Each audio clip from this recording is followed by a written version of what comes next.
అందరికీ నా హృదయపూర్వక నమస్కారాలు. ఫస్ట్ టైం చాలా కాలం తర్వాత ఫుల్ ఎలక్షన్ కమిషన్ రావడం దాని తాలూకు సీరియస్నెస్ తెలియజేస్తూ ఉంది. ముఖ్యంగా ఆంధ్రప్రదేశ్ ఎన్నికలు చాలా ప్రజాస్వామ్యబద్ధంగా జరగాలి అని కేంద్రం ఎన్నికల సంఘం మన నిర్ణయం తీసుకున్నందువల్లే ఈ రోజున ఫుల్ ఎలక్షన్ కమిషన్ ఆంధ్రప్రదేశ్ విజయవాడలో రావడం జరిగింది. చంద్రబాబు గారు తెలుగుదేశం పార్టీ నుంచి 3 సార్లు ముఖ్యమంత్రిగా పనిచేశారు, ప్రతిపక్ష నాయకులుగా ఉన్నారు. ఆయన సుదీర్ఘమైన అనుభవంలో కూడా నేను ఎన్నిసార్లు ముఖ్యమంత్రిగా ఉన్నప్పుడు కూడా ఎలా జరిగినాయని చాలా బాగా వివరించారు.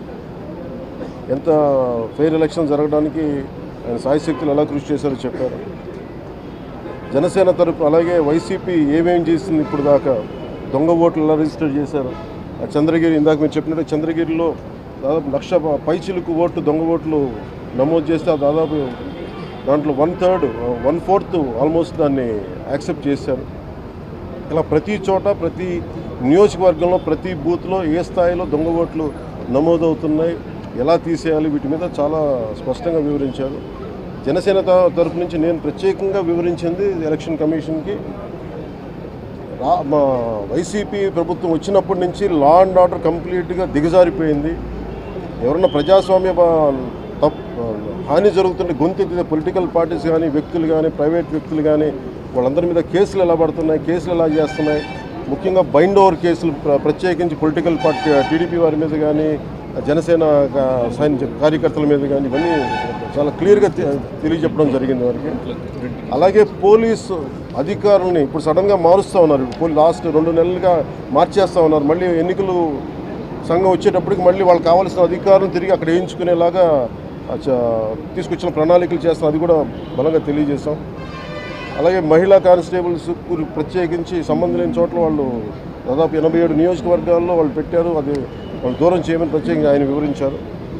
నేను ఇంకోటి ప్రత్యేకించి నేను చెప్పింది ఏంటంటే వాలంటీర్స్ అనేది విలేజ్ సచివాలయం అనేది ప్రత్యేకించి అది యాంటీ కాన్స్టిట్యూషనల్ బాడీ, వాళ్ళని దయచేసి ఎన్నికల